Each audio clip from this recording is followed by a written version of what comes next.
जय श्री हरि। श्रीमद्भागवत महापुराणम। आज हम प्रथम स्कंद में पंचदश अध्याय 15वां अध्याय सुनते हैं। पिछले चतुर्दश अध्याय में हमने सुना धर्मराज युधिष्ठिर ने कलयुग के लक्षण बताए। कलयुग में सबका व्यवहार कपट से भरा हुआ होता है, मित्रता में भी छल मिला रहता है, पिता माता सगे संबंधी भाई बंधु पति पत्नी में भी झगड़ा टंटा लगा रहता है। स्वभाव से ही लोभ दंभ ये भरे रहते हैं। अर्जुन द्वारका में 7 महीनों तक रहे थे। आकाश में उल्कापात होना, पृथ्वी में भूकंप आदि, शरीरों में रोग आदि ये सब भयंकर अपशकुन माने गए हैं। पुरुषों की बाई जांघ, आंख और भुजा बार बार फड़कना, हृदय जोर से धड़कना ये भी कोई अनिष्ट को संकेत करता है। गाय आदि अच्छे पशु यदि दाहिने करके जाते हैं तो अच्छा शगुन माना जाता है, और यदि ये बाएं ओर जाते हैं तो बुरा शगुन माना जाता है। गधे आदि बुरे पशु यदि बाएं करके जाते हैं तो अच्छा शगुन माना जाता है, और यदि दाहिने करके जाते हैं तो बुरा शगुन माना जाता है। कबूतर, उल्लू और कौवा इनको मृत्यु का दूत कहा गया है। देवताओं की मूर्तियों का रोना, उनमें से पसीना चूने लगना, हिलना डुलना ये सब भी कोई न कोई दुख की सूचना देते हैं। युधिष्ठिर महाराज सूरसेन के दोहिते थे। सूरसेन जी उनके नाना लगते थे और वसुदेव जी उनके मामा लगते थे। देवकी के पिता का नाम देवक था। द्वारका में भगवान श्री कृष्ण की सभा का नाम सुधर्मा था। भोजन कराने योग्य बालक और बूढ़ों को छोड़कर अकेले भोजन करना पाप का कारण माना गया है। यह सब हमने चतुर्दश अध्याय में सुना। आज हम 15वें अध्याय में इन प्रश्नों के उत्तर प्राप्त कर सकते हैं। अर्जुन को भगवान श्री कृष्ण की कौन कौन सी बातें याद आ रही थी? दूसरा प्रश्न, अर्जुन ने खांडव वन किसे दान किया? तीसरा प्रश्न, युधिष्ठिर महाराज की मायामयी सभा किसने बनाई थी? भीमसेन में कितने हाथियों का बल था? पांचवा प्रश्न, जरासंध ने कौन से यज्ञ में बलि चढ़ाने के लिए राजाओं को बंदी बना रखा था, जिनको भगवान श्री कृष्ण ने जरासंध वध के बाद मुक्त करवाया था? द्रौपदी के सुंदर केशों को हाथ लगाने वाले दुशासन आदि लोगों की, धूर्तों की स्त्रियों की कैसी दशा श्री भगवान ने की थी? दुर्योधन के षड्यंत्र से 10,000 शिष्यों के साथ भोजन करने वाले दुर्वासा ऋषि के संकट से श्री भगवान ने द्रौपदी और पांडवों को कैसे बचाया, यह हम जानेंगे। महाभारत युद्ध के समय जब अर्जुन रथ से नीचे उतरे हुए थे बिना शस्त्रों के, तब भी उनके शत्रु उन पर प्रहार क्यों नहीं कर सके थे? भगवान के स्वधाम गमन के बाद उनकी प्रिय पत्नियों के साथ क्या हुआ? अर्जुन के हृदय में भगवान श्री कृष्ण के कौन से शब्द उथल पुथल मचा देते हैं, यह हम जानेंगे। भगवान ने यदुवंशियों का नाश करवाकर पृथ्वी का भार कैसे उतारा? युधिष्ठिर महाराज ने मथुरा का राज्य किसे दिया? विदुर जी महाराज ने अपना शरीर कहाँ त्यागा? पांडवों के महाप्रयाण की कथा सुनने से क्या फल मिलता है?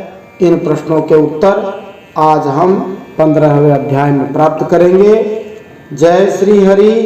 श्रीमद्भागवत महापुराणम प्रथम स्कंध अथ पंचदशोऽध्याय।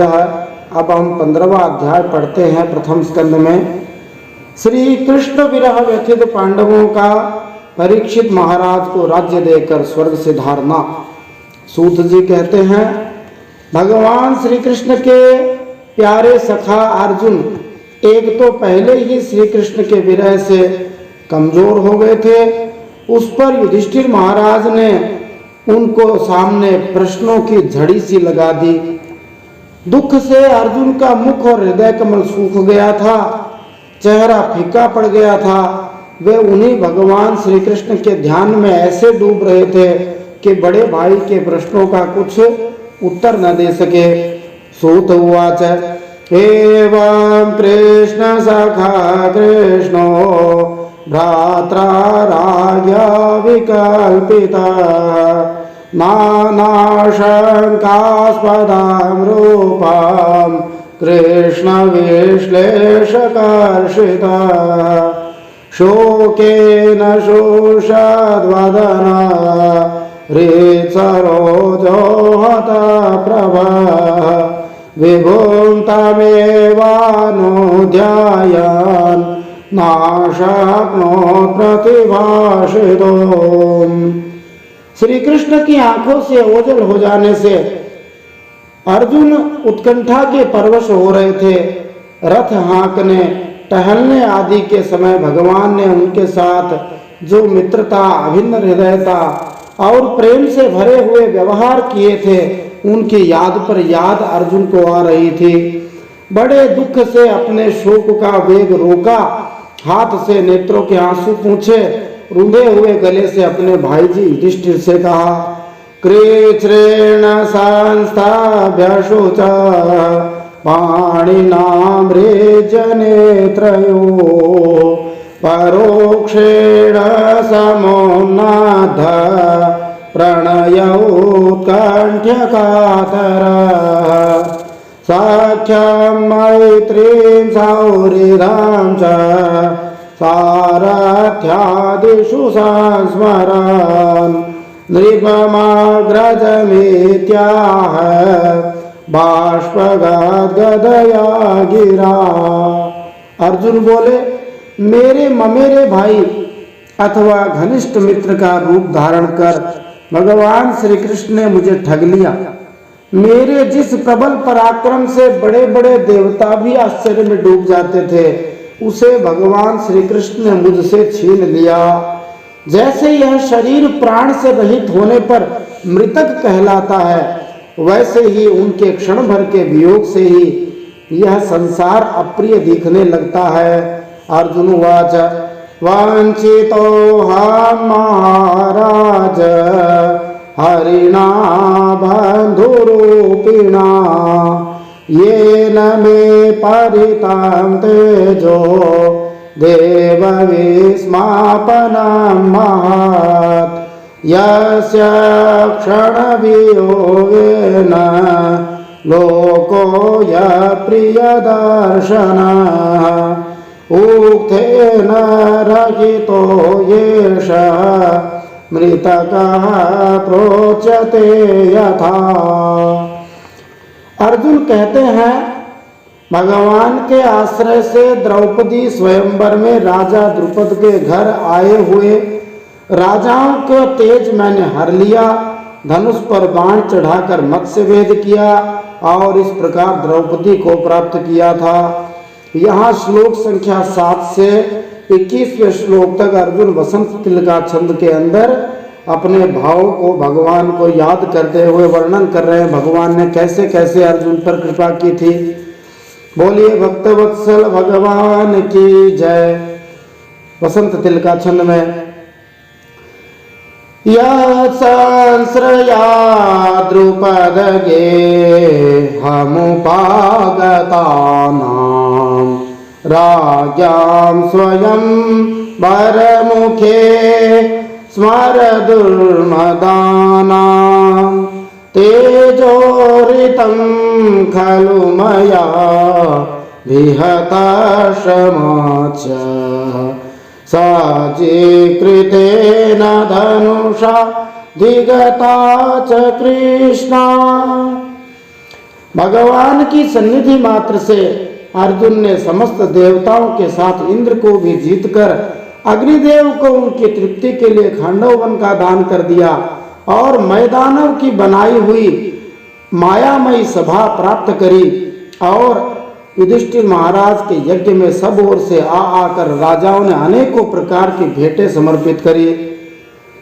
यत्सन्निधावमुखाण्डवमग्नयेदाम् इंद्रं च सामरगणं तरसा विजित्य लब्धा सभामय कृतात् भूतशिल्पमाया दिग्भ्यो हरन् नृपतयो बलिमध्वरेते। 10,000 हाथियों के बल से संपन्न भीमसेन ने उन्हीं भगवान की शक्ति से जरासंध का वध कर दिया। बाद में उन राजाओं को विमुक्त किया जिनको जरासंध ने महाभैरव नामक यज्ञ में बलि चढ़ाने के लिए बंदी बना रखा था। उन सब राजाओं ने आपके यज्ञ में अनेकों प्रकार के उपहार दिए थे। या तेजसा नृपशिरोऽङ्घ्रिमहान्मखार्थे आर्योऽनुजस्तव गजायुत सत्त्ववीर्य तेनारिता प्रमथना तमखाय भूपा यन्नोचितास्तदनयन् बलिमध्वरेते।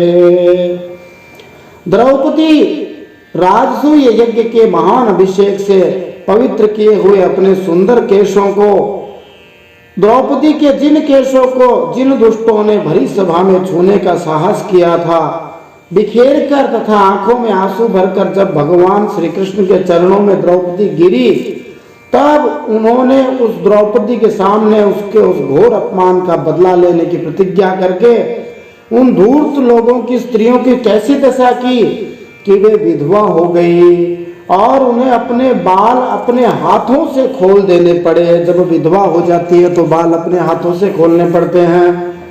पत्न्यास्तवाधिमखकृतमहाभिषेक श्लाघिष्ठचारुकवरं कितवै सभायां पृष्ठं विकीर्य पदयो पतिताश्वमुख्या न्यायस्ताश्रियो भृताते शविमुक्तकेशा। वनवास के समय हमारे वैरी दुर्योधन के षड्यंत्र से 10,000 शिष्यों को साथ बिठाकर भोजन करने वाले दुर्वासा जी ने हमें संकट में डाल दिया था। उस समय द्रौपदी के पात्र में बची हुई शाक की एक पत्ती का ही भगवान ने भोग लगाया और हमारी रक्षा की। उनके ऐसा करते ही नदी में स्नान करती हुई मुनि मंडली को ऐसा लगा मानो उनकी तो बात ही क्या, सारी त्रिलोकी ही तृप्त हो गई। यो नो जुगोपवन में त्यदुरंत कृच्छ्राद दुर्वाससोरिविहिता दायुताग्रभुव्यः शाकान्नशिष्ट मुपयुज्ययतस्त्रिलोकी तृप्ता ममस्तसलिले विनिमग्न संघ। दुर्वासा जी की कथा आती है कि दुर्योधन ने दुर्वासा जी की बहुत बड़ी सेवा की। दुर्वासा ऋषि प्रसन्न हुए, दुर्योधन से वरदान मांगने को कहा।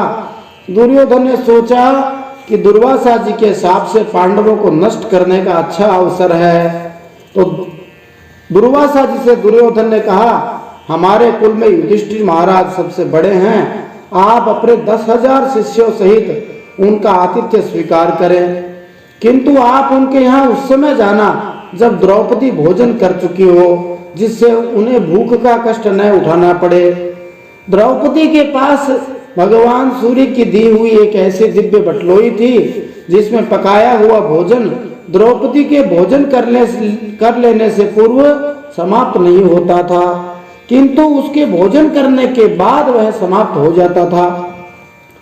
दुर्वासा जी दुर्योधन के कहने के अनुसार द्रौपदी के भोजन करने के बाद मध्याह्न में अपनी शिष्य मंडली साथ वहां पहुंचे और युधिष्ठिर महाराज से कहा, हम नदी पर स्नान करने जाते हैं, हमारे लिए भोजन तैयार रखना।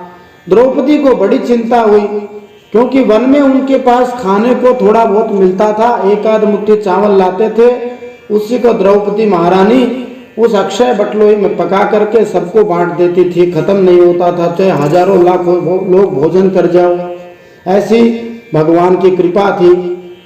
अब और कोई नहीं दिखा तो द्रौपदी ने भगवान श्री कृष्ण की शरण ली। भगवान तो भक्तवत्सल हैं और तुरंत द्रौपदी की झोपड़ी पर दौड़ आए और बोले, कृष्ण आज बड़ी भूख लगी है, कुछ खाने को दो। द्रौपदी भगवान की अनुपम दया से गदगद हो गई और बोली, प्रभु मेरा बड़ा भाग्य है जो आज विश्व का भरण पोषण करने वाले विश्वंभर भगवान ने मुझसे भोजन मांगा, परंतु प्रभु क्या करूं, अब तो कुटी में कुछ भी नहीं है।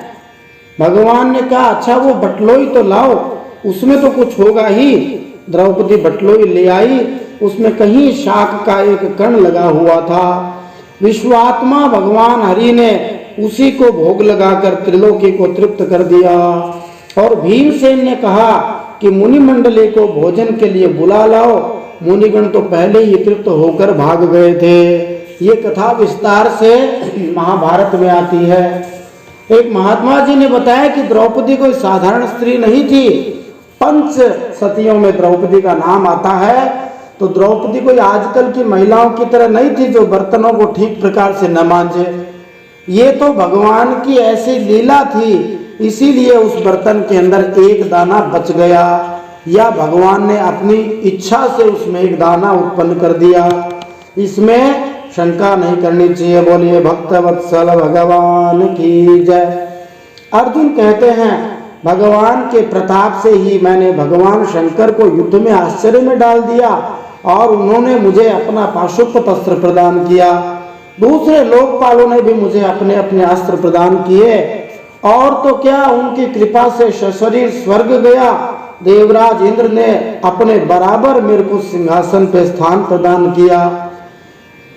या तेजसाथ भगवान युधिशूल पाणिर विस्मापिता सगिरिजो श्रमदान निज में अन्ये विचाहमुनै वकले वरेण प्राप्तो महेन्द्र भवने दासनार्धम। भगवान के आग्रह से जब अर्जुन स्वर्ग में ही कुछ दिन, इंद्र के आग्रह से जब अर्जुन स्वर्ग में कुछ दिनों तक रहे, तब देवराज के साथ समस्त देवताओं ने अर्जुन को इन्हीं गांडीव धारण करने वाली भुजाओं का, निवात कवच आदि दैत्यों को मारने के लिए आश्रय लिया। महाराज, यह सब जिन भगवान की महती कृपा का फल था, उन्हीं भगवान पुरुषोत्तम श्री कृष्ण ने मुझे आज ठग लिया। तत्रैव मे विहरतो भुजदण्डयुग्मां गाण्डीवलक्षणमरातिवधाय देवा सेन्द्राश्रिताय गनुभावितमाजमीढ तेनामाद्यमुषिता पुरुषेण भूमा।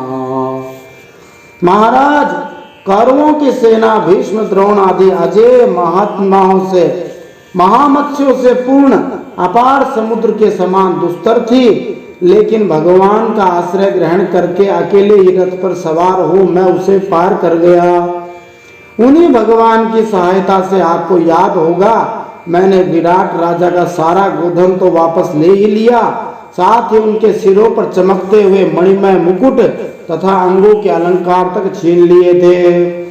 यद बांधव गुरुबला धीमनंत पारम एको रथे न ततरे हम तार्य सत्वं प्रत्याहृतं बहुधनं च मया परेषां तेजास्पदं मणिमयं चरितं शिरोभ्यः। अर्जुन कहते हैं भाई जी, कौरवों की सेना भीष्म, कर्ण, द्रोण, शल्य, अन्य बड़े बड़े राजाओं और क्षत्रिय वीरों के रथों से सजी हुई थी। उसके सामने मेरे आगे आगे चलकर वे भगवान अपनी दृष्टि से ही उन महारथी युद्धपतियों की आयु, मान, उत्साह और बल को छीन लिया करते थे। जैसे एक खरगोश के सामने हाथी युद्ध करने के लिए आ जाए तो आधा उत्साह, आधी शक्ति तो वैसे ही खरगोश की चली जाती है, और वैसे भी खरगोश की हाथी के सामने क्या शक्ति लगे। ऐसे ही भगवान जिस योद्धा के सामने जाते सब के सब पहले ही हताश हो जाते। यो भीष्म कारण गुरुशाल्य चमोश्वदभ्र राजन्यवर्य रथमण्डल मंडितासु अग्रे चरो मम विभो रथयूथपानां आयुर्मनांसि च दृशा सहौजार्चत्। द्रोण, भीष्म, कर्ण, भूरिश्रवा, सुशर्मा, शल्य, जयद्रथ और बाल्लिक आदि वीरों ने मुझ पर अपने अचूक अस्त्र चलाए थे, परंतु जैसे हिरण्यकशिपु आदि दैत्यों के अस्त्र शस्त्र भगवत भक्त प्रहलाद जी का स्पर्श नहीं करते थे, वैसे ही उनके शस्त्रास्त्र मुझे छू तक नहीं सके। यह श्री कृष्ण के भुजदंडों की छत्र छाया में रहने का ही प्रभाव था। यदोषुमा प्रणिहितं गुरु भीष्म कर्ण नात्रित्रिगर्त शलसेन धव बालिकाद्यैः अस्त्राण्यमोघ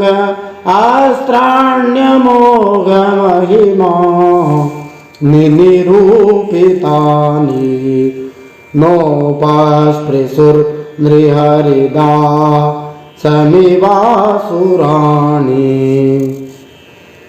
अर्जुन याद करते हुए कहते हैं, जिस समय मेरे घोड़े थक गए थे, मैं रथ से उतरकर पृथ्वी पर खड़ा था। बड़े बड़े महारथी शत्रु भी उस समय मुझ पर प्रहार नहीं कर सके, क्योंकि भगवान के प्रभाव से उनकी बुद्धि मारी गई थी। हाथ में शस्त्र नहीं थे अर्जुन के, फिर भी कोई मार नहीं सका। सौत्ये वृता कुमतिनात्मदईश्वरो मे यत्पाद पद्मभवाय भव भजन्ति भव्याः मां शान्तवाहमरयो रथिनो भुविष्ठं न प्राहरन्यदनुभावनिरास्तचेताः। हे महाराज, माधव के उन्मुक्त और मधुर मुस्कान से युक्त विनोद भरे एवं हृदय स्पर्शी वचन और उनका मुझे हे पार्थ, हे अर्जुन, हे सखे, हे गुरुनंदन ये कह के पुकारना मुझे याद आने पर मेरे हृदय में उछल पुछल मचा देते हैं। नर्माण्योदार रुचिरास्मित शोभितानि हे पार्थ हेर्जुन सखे कुरुनन्दनेति सञ्जल्पितानि नरदेवहृदिस्पृशानि स्मरतुर्लुठन्ति हृदयं मम माधवस्य। सोने, बैठने, टहलने और अपने संबंध में बड़ी बड़ी बातें करने तथा भोजन आदि करने में हम प्रायः एक साथ रहा करते थे। किसी किसी दिन मजाक में मैं कह बैठता था, आप तो बड़े सत्यवादी हो, उस समय भी वे महापुरुष अपनी महानुभावता के कारण मुझ दुर्बुद्धि के अपराधों को वैसे ही सह लिया करते थे जैसे मित्र अपने मित्र का, पिता अपने पुत्र का अपराध सह लेता है। शय्यासनाटन विकाथन भोजनादि स्वैक्याद्वयस्य ऋतवानिति विप्रलब्ध सख्युः सखेव पितृवत्तनयस्य सर्वं सेहे महान् महितया कुमतेरघम में। भगवान की पत्नियों को द्वारका से जब अपने साथ ला रहा था, मार्ग में दुष्ट गोपों ने मुझे एक अबला की भांति हर लिया और मैं उनकी रक्षा नहीं कर सका। सोहम नृपेंद्र रहितः पुरुषोत्तमेन सख्या प्रियेण सुहृदाहृदयेन शून्य आध्वान्युरुक्रम परिग्रहमङ्गरक्षन् गोपैरसद्भिरबलेव विनिर्जितोऽस्मि। वही गांडीव धनुष, वही बाण है, वही रथ है, वही घोड़े हैं, वही मैं रथी अर्जुन हूँ जिसके सामने बड़े बड़े राजा लोग सिर झुकाया करते थे। भगवान के बिना ये सब एक ही क्षण में नहीं के समान सार शून्य हो गए। ठीक वैसे ही जैसे भस्म में डाली गई आहुति, कपट भरी सेवा और ऊसर में बोया हुआ बीज व्यर्थ हो जाता है। किसी कवि ने एक दोहे में बताया, समय समय बलवान है होतन कहु बलवान, काबे अर्जुन लूटिया वोई गांडीव वोई बाण। इसी बात को यहीं से उठाया, इसी श्लोक से। तद्वै धनुस्तैषवः सरथो हयास्ते सोऽहं रथी नृपतयो यत आनमन्ति सर्वं क्षणेन तदभू दासदीशरितं भस्मान्हुतं कुहकरा धमिवोतमुष्याम्। आपने द्वारकावासी अपने निज सुहृद संबंधियों की बात पूछी। वे ब्राह्मणों के शाप से मोहित हो गए, वारुणी मदिरा पी करके आपस में भिड़ गए, घूंसों से मार पीट करके सब के सब नष्ट हो गए, केवल 4-5 ही बचे हैं। राजस्त्वया विपृष्टानां सुहृदां न सुहृत्पुरे विप्रशाप विमूढ़ानां निघ्नतां मुष्टिभिर्मितः वारुणी मदिरां पीत्वा मदोन्मथितचेतसाम् अजानतामिवान्योन्यं चतुर्पंचावशेषिताः। ये वास्तव में भगवान की ही लीला है। वे ही सारे संसार के प्राणियों का एक दूसरे का पालन पोषण भी करते हैं और एक दूसरे को मार भी डालते हैं। ये भगवान की ही लीला है।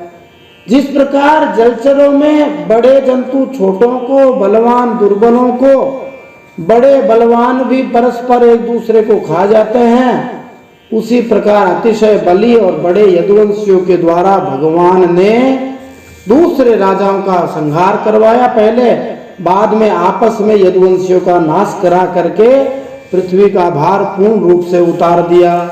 जलौकसाम प्रायेणैतद् भगवत ईश्वरस्य विचेष्टितं मिथो निघ्नन्ति भूतानि भावयन्ति च यन्मिथः जलौकसां जले यद्वन् महान्तो दन्त्यणीयसः दुर्बलान् बलिनो राजन् महान्तो बलिनो मिथः एवं बलिष्ठैर्यदुभिर्महद्भिरितरान् विभुः यदून् यदुभिरन्योन्यं भूभारान् संजहारः। भगवान ने मुझे जो शिक्षाएं दी थी वे देश काल और प्रयोजन के अनुरूप तथा हृदय के ताप को शांत करने वाली थी। याद आते ही हमारे चित्त का हरण कर लेती है। देश कालार्थ युक्तानि हृत्तापोपशमानि च हरन्ति स्मरतश्चित्तं गोविंदाभीतानि में। सूत जी कहते हैं, इस प्रकार प्रगाढ़ प्रेम से भगवान के चरण कमलों का चिंतन करते करते अर्जुन की चित्त वृत्ति अत्यंत निर्मल और प्रशांत हो गई। उनकी प्रेममयी भक्ति भगवान के चरणों में अहर्निश चिंतन से अत्यंत बढ़ गई। भक्ति के वेग ने उनके हृदय को मथ कर उसमें से सारे विकारों को बाहर निकाल दिया। हमें भी यही करना चाहिए, लगातार कथा सुन के सारे वेगों को निकाल देना चाहिए, अपने आप निकल जाएंगे। सूत उवाच एवं चिंतयतो जिष्णोः कृष्णपादसरोरुहं सौहार्देनातिगाढेन शान्तासीत् विमला मतिः वासुदेवाङ्घ्रिनुध्यान परिबृंहितरं हसा भक्त्या निर्मथिता शेष कषायधिषणोऽर्जुनः। उन्हें युद्ध के आरंभ में भगवान के द्वारा उपदेश किया हुआ गीता ज्ञान पुनः स्मरण हो आया, जिसके काल के व्यवधान और कर्मों के विस्तार के कारण प्रमादवश कुछ दिनों के लिए विस्मृति भी हो गई थी। ब्रह्म ज्ञान की प्राप्ति से माया का आवरण भंग होकर गुणातीत अवस्था प्राप्त हो गई, संशय निवृत्त हो गया, सूक्ष्म शरीर भंग हुआ, शोक जन्म मृत्यु के चक्र से वे सर्वथा मुक्त हो गए। गीतम भगवता ज्ञानम यत्तत् संग्राम मूर्धनि काल कर्म तमोरुद्धम पुनरध्यगमद्विभु विशोको ब्रह्म संपत्त्या संचिन्न द्वैत संशयः लीन प्रकृति नैगुण्याद अलिंगत्वाद संभवः। भगवान के स्वधाम गमन और यदुवंश के संहार का वृत्तांत सुनकर युधिष्ठिर महाराज ने स्वर्गारोहण का निश्चय कर लिया। निशम्य भगवन्मार्गं संस्थां यदुकुलस्य च स्वपथाय मतिं चक्रे निभृतात्मा युधिष्ठिरः। कुंती ने भी अर्जुन के मुख से यदुवंशियों के नाश, भगवान के स्वधाम गमन की बात सुनकर अनन्य भक्ति से अपने हृदय को भगवान में लगा दिया, सदा के लिए जन्म मृत्यु रूप संसार से अपना मुंह मोड़ लिया। पृथाप्यनो श्रोत्य धनञ्जयोदितां नाशं यदूनां भगवद्गतिं च ताम् एकान्तभक्त्या भगवत्यरोक्षजे निवेशितात्मो परराम संश्रिते। भगवान ने लोक दृष्टि में जिस यादव शरीर से पृथ्वी का भार उतारा था, उसको वैसे ही छोड़ दिया जैसे कांटे से कांटा निकालकर फिर दोनों कांटों को फेंक देते हैं। भगवान की दृष्टि में दोनों समान है। जैसे वे नट के समान मत्स्यादि रूप धारण करते हैं फिर त्याग देते हैं, वैसे ही उन्होंने जिस यादव शरीर से पृथ्वी का भार दूर किया उसे त्याग भी दिया। यया हरद भुवो भारम तां तनुं विजहावजः कंटकं कंटकेनेव द्वयं चापि शितुः समम् यथा मत्स्यादि रूपाणि धत्ते जयाद् यथा नटः भूभारः क्षपितो येन जहौ तच्च कलेवरम्। जिनकी मधुर लीलाएं श्रवणीय हैं, उन भगवान ने जब अपने मनुष्य के से शरीर से इस पृथ्वी का परित्याग कर दिया, उसी दिन से कलयुग आधमका। यदा मुकुंदो भगवान मामही जहौ स्वतन्वा श्रवणीय सत्कथा तदा हरेवा प्रतिभूत चेतसाम् अधर्म हेतु कलिरन्वर्तत। युधिष्ठिर से कलयुग का फैलना छिपा न रहा। उन्होंने देखा देश नगर घरों में प्राणियों में लोभ असत्य छल हिंसा धर्मों की बढ़ती हो गई है। उन्होंने महाप्रस्थान का निश्चय कर लिया। युधिष्ठिरास्तात् परिसर्पणमुद पुरे च राष्ट्रे च गृहे तथात्मनि विभाव्य लोभानृतजे महेशनाद यधर्म चक्रं गमनाय पार्यधात्। युधिष्ठिर महाराज ने परीक्षित महाराज को समुद्र से घिरी हुई पृथ्वी के सम्राट पद पर हस्तिनापुर में अभिषिक्त किया। मथुरा में शूर सेनाधिपति के रूप में अनिरुद्ध के पुत्र वज्र का अभिषेक किया। इसके बाद युधिष्ठिर महाराज ने प्राजापत्य यज्ञ करके आहवनी आदि अग्नियों को अपने में लीन कर लिया और गृहस्थ आश्रम के धर्म से मुक्त होकर संन्यास ग्रहण कर लिया। स्वराट पौत्रम विनयनम आत्मना सुसमं गणैः गुणैः तोयनीव्याः पतिं भूमे रभ्यसिंचद्गजाभये मथुरायां तथा वज्रं शूरसेनपतिं ततः प्राजापत्यां निरुपेष्टिं अग्निनपि बधीश्वरः। युधिष्ठिर जी ने अपने सब वस्त्राभूषण वहीं छोड़ दिए, ममता अहंकार से रहित होकर बंधन समस्त काट डाले, दृढ़ भावना से वाणी को मन में, मन को प्राणों में, प्राण को अपान में, अपान को उसकी क्रिया के साथ मृत्यु में और मृत्यु को पंचभूत में शरीर में लीन कर लिया। इस प्रकार शरीर को मृत्यु रूप अनुभव करके उन्होंने उसे त्रिगुण में मिला दिया, त्रिगुण को मूल में, प्रकृति में, सर्व कारण रूपा प्रकृति को आत्मा में, आत्मा को अविनाशी ब्रह्म में मिला दिया। उन्हें यह लगने लगा कि यह संपूर्ण दृश्य प्रपंच ब्रह्म स्वरूप ही है। विसृज्य तत्र तत्सर्वं दुकूल वलयादिकं निर्ममो निरहंकारः संचिन्ना शेष बंधनः वाचं जुहाव मनसि तत्प्राण इतरे च तं मृत्यावपानं सोत्सर्गं तं पंचत्वे यजो हवेत् त्रित्वे हुत्वाथ पंचत्वं तच्चैकत्वे जुहोन्मुनिः सर्वमात्मन्य जुहवीत् ब्रह्मण्यात्मानमव्यये। बाद में उन्होंने शरीर पर चीर वस्त्र धारण कर लिया, अन्न जल का त्याग कर दिया, मौन लेकर केश खोलकर अपने रूप को ऐसा दिखाने लगे जैसे कोई जड़ उन्मत्त या पिशाच हो। बिना किसी की बाट देके बहरे की तरह बिना किसी की बात सुने घर से निकल पड़े। हृदय में भगवान का ध्यान करते हुए, जिनको प्राप्त करके फिर लौटना नहीं पड़ता, उत्तर दिशा की यात्रा की, जिस ओर पहले से ही बड़े बड़े महात्मा जन जा चुके हैं। चीरवासा निराहारो बद्धवांग मुक्त मूर्धज दर्शयन्नात्मनो रूपम जडोन्मत्त पिशाचवत् अनपेक्षमाणो निरगाद अशृण्वन् बधिरो यथा उदीचीं प्रविवेशाशां गतपूर्वां महात्मभिः हृदि ब्रह्म परं ध्यायन् नावर्तेत यतो गतः। भीमसेन, अर्जुन आदि युधिष्ठिर महाराज के पीछे पीछे चल पड़े। सर्वे तमनु निर्जग्मुर भ्रातरः कृतनिश्चयाः कलिना धर्म मित्रेण दृष्ट्वा स्पृष्टाः प्रजा भुवि। उन्होंने जीवन के सभी लाभ भली भांति प्राप्त कर लिए थे, इसलिए निश्चय करके कि भगवान श्री कृष्ण के चरण कमल ही हमारे परम पुरुषार्थ हैं, उन्होंने उन भगवान के चरणों को हृदय में धारण कर लिया।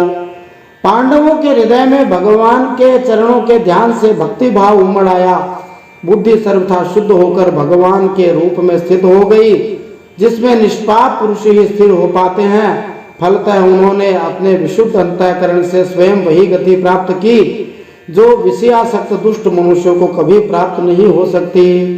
ते साधुकृत सर्वार्थ ज्ञात्वात्यंतिकमात्मनः मनसा धारयामासुर वैकुंठ चरणाम्बुजं तद्ध्यानोद्रिक्तया भक्त्या विशुद्ध दिशणाः परे तस्मिन्नारायण पदे एकांतमतयो गतिम् अवापुर्दुरवापान्ते असद्भिर्विषयात्मभिः विधूत कल्मषास्थाने विरजेनात्मनैव हि। संयमी एवं श्री कृष्ण के प्रेम में मुग्ध विदुर जी ने भी अपने शरीर को प्रभास क्षेत्र में त्याग दिया। उस समय उन्हें लेने के लिए पितरों के साथ वे अपने लोक यमलोक को वापस चले गए। उन्हें लेने के लिए पितर लोग आए थे। द्रौपदी ने देखा अब पांडव लोग निरपेक्ष हो गए, वे भी अनन्य प्रेम से भगवान का चिंतन करते हुए उन्हें प्राप्त हो गई। विदुरोपि परित्यज्य प्रभासे देहमात्मवान् कृष्णावेशेन तच्चित्तः पितृभिः स्वक्षयं ययौ द्रौपदी च तदाज्ञाय पतीनाम् अनपेक्षतां वासुदेवे भगवती एकांतमतिरापतम्। भगवान के प्यारे भक्त पांडवों के महाप्रयाण की इस परम पवित्र और मंगलमयी कथा को जो पुरुष श्रद्धा से सुनता है, जो मनुष्य श्रद्धा से सुनता है, वो निश्चय ही भगवान की भक्ति और मोक्ष प्राप्त करता है। ये इसकी फलश्रुति है। या श्रद्धयैतद् भगवत् प्रियाणाम पांडव सुतानाम इति संप्रयाणम शृणोत्यलं स्वस्त्ययनं पवित्रम लब्ध्वा हरौ भक्तिमुपैति सिद्धिम। इस प्रकार श्रीमद् भागवत महापुराण परमहंसों की संहिता के प्रथम स्कंद में पांडव स्वर्गारोहण नामक 15वां अध्याय भगवान श्रीमद् नारायण के चरणों में समर्पित हो श्रीमद् भागवते महापुराणे पारमहंस्यां संहितायां प्रथम स्कंधे पांडव स्वर्गारोहणम नाम पंचदश। श्रीमन्नारायणार्पणमस्तु।